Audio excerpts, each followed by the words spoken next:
Hey everyone, it's Ben Hardy here, and in today's video we're going to be going over the all-new 2022 Chevy Silverado ZR2. I actually already made a video about this truck, but that was with unconfirmed information. Now we have a bunch of confirmed information on the truck, and so in the first part of the video we're going to go over the confirmed information. Then we're going to get into why this truck's important, should you look into buying it, and then also kind of like my thoughts on the truck as a package. And before you comment, yes, I pretty much just woke up, that's why my hair looks like this. I'm trying, guys, okay? I'm trying. But anyways, with all that being said, let's get into the video. So let's first get into the specs of this new Silverado ZR2, and just like always, I'll kind of throw pictures up throughout the video so you guys can kind of see the truck.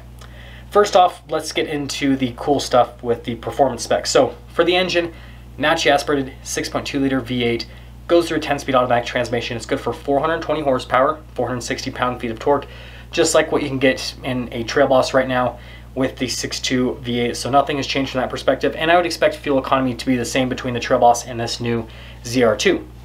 Now moving from the engine to the other specs, for tires, it's getting 33-inch tires. There's no option for 35s or 37s, just 33-inch tires, again, just like the Trail Boss. 18-inch wheels, looks great, but obviously it would be cool if we could at least get 35s and get a little bit more grip, right? But you know what? It is what it is. Now moving from the tire and the wheel setup to the suspension, there's a 0.5-inch lift compared to a Trail Boss, so it's going to be 2.5 inches higher than like a regular Silverado and only half an inch higher than a Trail Boss. So a little bit taller, right? It does get the multimatic shocks, which I guessed in the previous video because that's Chevy's most advanced system they use in any of their trucks, and you know, similar system to what you have in the Colorado ZR2, so that is great as well. And I think it's going to do really good. I mean, the Colorados, you can jump them from the factory because those shocks just really absorb everything. And so I think this truck, I mean, you'd probably be able to do the same thing. Now, aside from that, if we go to other exterior elements, starting with the front end, you've got like the Chevy bow tie that is hollow. They're copying the Ram TRX. It's okay. But anyways, the rest of the grill is like all blacked out, which looks really cool, similar to what, you know, you have in a lot of Trail Boss specs. Red tow hooks. Exposed skid plate on the front end that looks really aggressive, just like the Raptor, just like the Rebel, just like the TRX, just like every other off-road truck nowadays. In terms of the width of the truck, it's not wide-bodied, but it looks like it's a little bit more aggressive with the fenders. Like, it's got bigger fender flares, it looks by the pictures. So just a little bit beefier, a little bit more aggressive, kind of differentiates itself compared to a regular Trail Boss. And then aside from that, obviously you're gonna have a bunch of ZR2 badges, and then also the hood looks pretty cool with like the 6.2 liter badge on the side and all that fun stuff. Looks like they're finally offering GMC's tailgate in the Chevys, so like that weird multi-function tailgate that like pops out and everything has a step, all that fun stuff. So it looks like you'll be able to get that for $22 as well. Something that's pretty cool is it'll have a full-size spare underneath, just like most off-road trucks, but the exhaust, this is the cool part, the exhaust isn't going to be like the regular Chevy tailpipe where it goes all the way, just like what they do on the Colorado ZR2 where they kind of like hide it underneath to increase the departure angle. They're doing the same thing with this, so the exhaust is kind of hidden underneath, obviously to help out with ground clearance and departure angle and all that kind of stuff. So that's another cool feature of the ZR2. And then from like a capability standpoint, it's going to be able to tow about 9,000 pounds, have a payload of like mid-teens, so it's going to be a little bit more capable than something like a Raptor or TRX from a towing and payload capacity perspective, but not as capable as something like a Tremor or a Rebel, or even the regular Trail Boss for that sake, I think, because I think the regular Trail Boss even tows a little bit more than that. But obviously you're going to lose quite a bit when you do crazy off-road shocks. It seems like that always impacts the payload on these trucks substantially. Now, going from the exterior elements to the interior of this truck, it's getting all of the updates that you're going to get for the 2022 model year with the Silverado. So, digital gauge cluster, huge infotainment system, nice materials for the seats, the door panels, the dash, all that kind of stuff. Kind of what I guessed in my previous video when I did that on the new Silverados, what I was guessing was going to happen. They might offer Super Cruise as well as an option for this ZR2, but I wouldn't imagine they're going to offer it initially because, again, we still have those microchip issues, and so a lot of car manufacturers are like decreasing the options that you can get on vehicles right now, because if options require more microchips, then they kind of try to get away from that so they can just produce more vehicles. New shifter, it looks like. So instead of doing like a call-mounted shifter, it's center console shifter, so similar to like what the Raptor and the TRX have, which makes sense to like you feel like you're doing something manly, I guess. But yeah, aside from that, it's just It's getting a much more modern interior. You guys will see by the photos. I think it looks great, looks nice, looks modern. Material use looks a little bit better.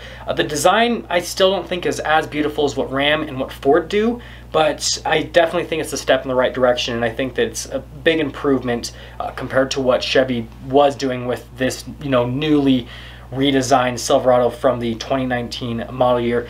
But yeah, that's pretty much the specs here on the ZR2. Now let's obviously get into where this truck sits, my thoughts on it, should you buy it, all that kind of stuff. And yeah, now first off, this is not supposed to compete directly with the Raptor or with the TRX, and I think that's obvious because it's not a wide body truck and they're not going like all out Baja style with this truck. It seems like they're kind of more focusing on like the rock crawling side of things, which is pretty interesting. But also I think the price is going to reflect that as well, because right now the Raptor starts at about $65,000 before options. The TRX is like just over $70,000 before options. And my guess is that a fully loaded ZR2 is going to be anywhere from like $65 to maybe like just under $70,000. So it's going to be similar in price to like a loaded up Rebel or a loaded up Tremor, and not similar in price to like a loaded up Raptor, which a loaded up Raptor, like the one I ordered, is like almost, I think like $85,000. It's crazy how expensive those Baja trucks are nowadays.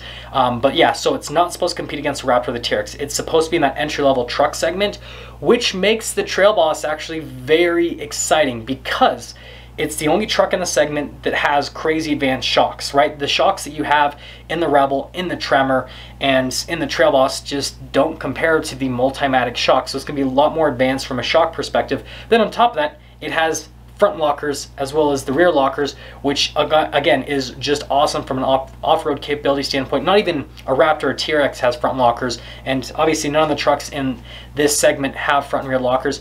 So it's actually pretty exciting, and it's going to be kind of like class leading in a sense. But I think that the problem is people aren't going to see the ZR2 in that way. They're going to see this as a Raptor and a TRX competitor when it's not, and so they're going to go, oh, well, it has less horsepower than the Raptor and the TRX. It has a V8, which is cool, which is, you know, obviously cooler than the Raptor is what, you know, a lot of truck people will say. But then they go, it's not wide-bodied, and it doesn't have shocks that are as advanced as what you get in the Raptor and the TRX, and it doesn't have big tires, right? I think a lot of people are just going to like knock on the ZR2 just because the tires alone, right? It only has 33s, and they don't even offer 35s. And that's kind of what I see. And you just can't look at this truck from that light. You have to look at this as an entry-level off-road truck, and if you look at it from that perspective, then it's a bargain, right? As long as pricing is in line with what I said, as long as it's less than $70,000 fully loaded, just like a Ford Tremor, then this thing is going to be, again, best in class in my opinion from an off-road perspective, because it's going to have tires that are just as aggressive as all the other competitors. All those trucks use 33-inch tires. Again, it's got the front lockers, it's got the most advanced shocks in the segment, so it's going to absorb things a lot better, and it sounds like it's going to have much better, again, breakover, departure, and approach angles, and it'll probably have a decent amount of ground clearance. I mean, the Trail Boss is pretty good from a ground clearance perspective, and it sounds like this is going to be even better because, well, it's half an inch higher, so obviously it'll have at least half an inch more, right? But yeah, that's kind of the way to look at it. So should you look into buying this? I would say yes, if you want something that's a little bit more capable from an off-road perspective compared to an entry-level truck, but you don't want to spend the money on a Raptor or a TRX, or you're just not going to use the capabilities that those trucks have, right? And that's kind of where this truck sits. It's kind of similar to like the Tundra TRD Pro in a sense, because the shocks on the TRD Pros are pretty advanced, and they do quite a few things to that truck to make it pretty capable, except for the tires, of course. The tires on those trucks have always sucked, which is kind of funny.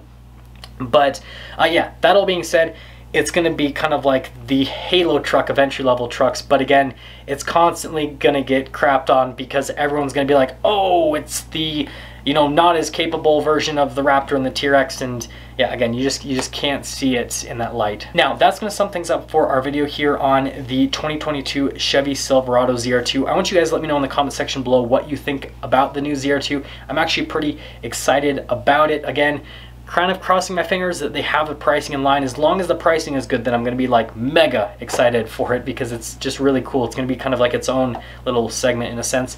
But yeah, that's going to sum things up. I'll see you guys in the next video.